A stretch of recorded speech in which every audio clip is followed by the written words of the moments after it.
Our next comic is a very, very funny man. A dear friend of mine who shares a name with, well, a huge movie star, and it's unfortunate, but he spells it with one L, so it's a whole different thing. And his first name is The White. So, The White, Will Smith!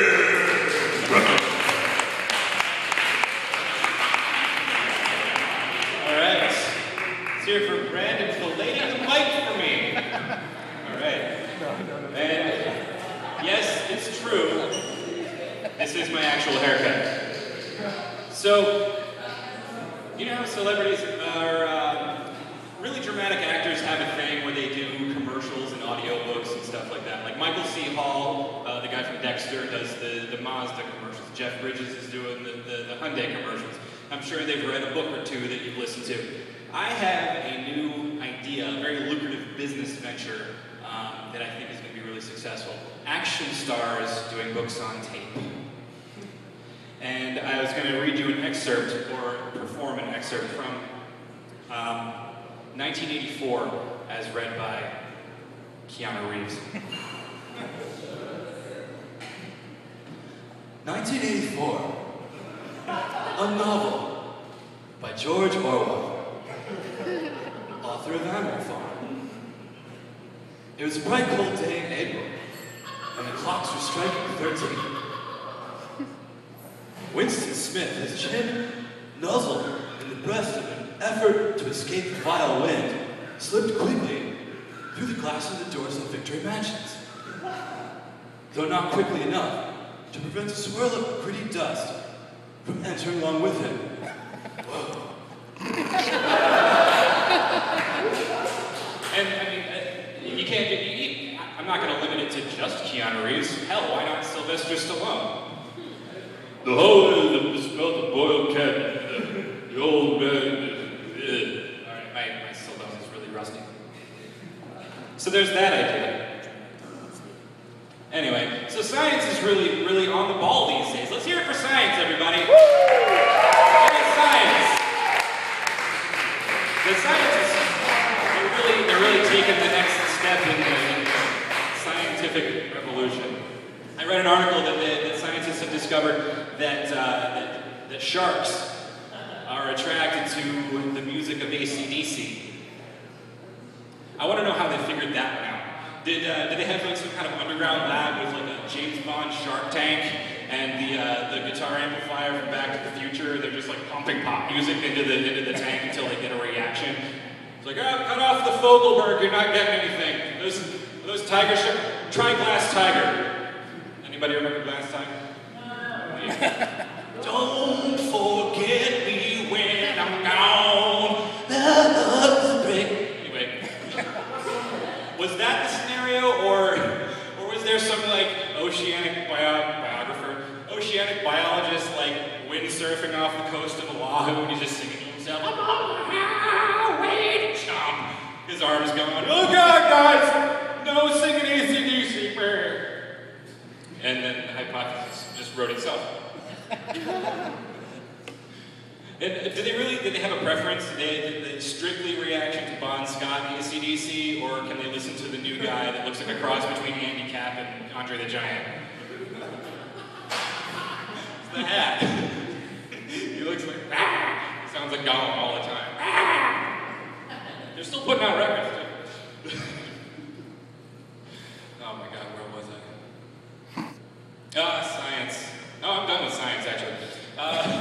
Who else is tired of bumper stickers in town? Especially in town.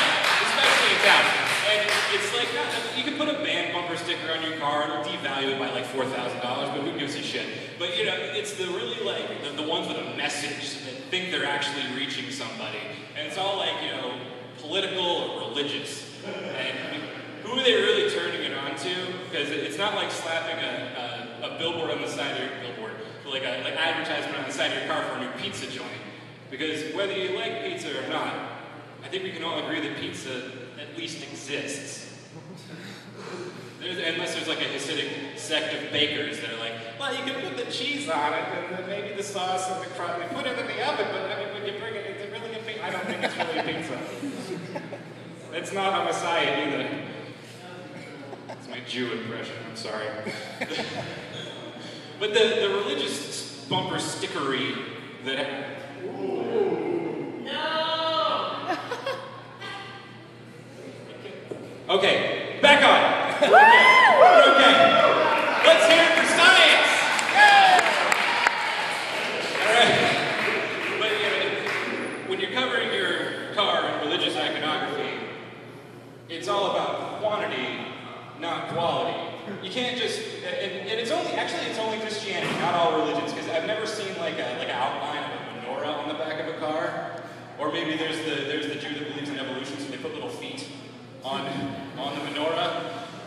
That can be misconstrued as someone who's an enthusiast to Beauty and the Beast. The Disney version with the be our guest, evolution is the best.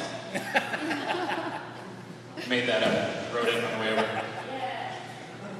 But yeah, the Christian iconography on the back of the car, you can't just settle for one Jesus fish. It's got to be a whole school of fish representing each member of your family, diminishing in size based on the size of that family member. And then directly above that on the windshield are these stick figure representations of said family. You know, so your pastor knows which one to molest first. No, you have to do it in ascending order, otherwise it's gross. And follow that up with a couple of, really passive-aggressive stickers, probably about abortion. I think I read one that said, what if Jesus was aborted? And the only thing I can think of, what if Hitler was aborted? Be our guest, be our guest. Hitler abortions are the best! They really are, if you think about it, retroactively. And then icing on the cake, cherry on top of the ice cream sundae that is this awesome van, is the bumper, not the bumper sticker, license plate that says, "Yeah!" As if to say, I win at Jesus! Honestly, actually, if you put a Constitution on the side of the van, I think it just describes Sarah Palin's tour bus. Sarah Palin, tour bus? Anyone care about her anymore? Didn't think so. But then you get to the kind of the political stickers that go on the back of cars. And, you got the right wings that are just kind of like, don't blame me, I vote for the American. Which is self-explanatory. And a little racist. But then the left wing, I usually skew left when I care about politics, but the bumper stickers they put out are just like really kind of hyperbolic non-statements that don't make any sense, that are trying to be really deep. I read one that said, farmland lost is farmland lost forever. Back to the science thing. I'm no science expert, but unless they're talking about the imminent heat death of the universe, or unless our galaxy gets slung up the asshole of Andromeda, I'm pretty sure you can find somewhere else to plant some carrots. My own response. And I also, oh my god, I read one that literally blew my mind because I was so aggravated I almost rammed him off the road in some kind of cliffhanger-y explosion. It said, if nothing changes, then nothing changes. Oh my god, thanks for the philosophy lesson, Aristophanes. I wanted to throw some Eastern culture in there. Confucius say, shit changed, I just set fire to your car. That was racist, and I'm sorry. Any Asians out there? None? I'm sick. Okay. Oh. What did I have left? Oh yeah, this hyperbolic, we like to kind of overstate everything as if it's way more important than it really is. On Facebook, I don't really like talking about Facebook, but on Facebook there was an ad on the side that was sponsored by Guinness, and it said, what did it say? It said, pouring a Guinness correctly is an essential life skill. Essential life skill. I'm pretty sure 100,000 displaced Libyan refugees can agree. Pour your Guinness correctly, fuckface. I don't think I've ever wandered up to a bartender and said to them, excuse me, are you serving toilet water here, or did you pour this Guinness incorrectly? Whenever I order a Guinness, the only thing that goes through my mind is alcoholic cappuccino! Oh my god. Which I like to call Al Pacino. Wordplay, I like it. And I guess I got the light. it's short. Sports victories. Sports victories are funny to me because they're all so varied. Like in soccer, you go up and knee your goalie in the face, like yay. Baseball, you touch everyone's butt, and you give your coach hypothermia. In football, you just don't put freezing cold Gatorade on him in the wintertime.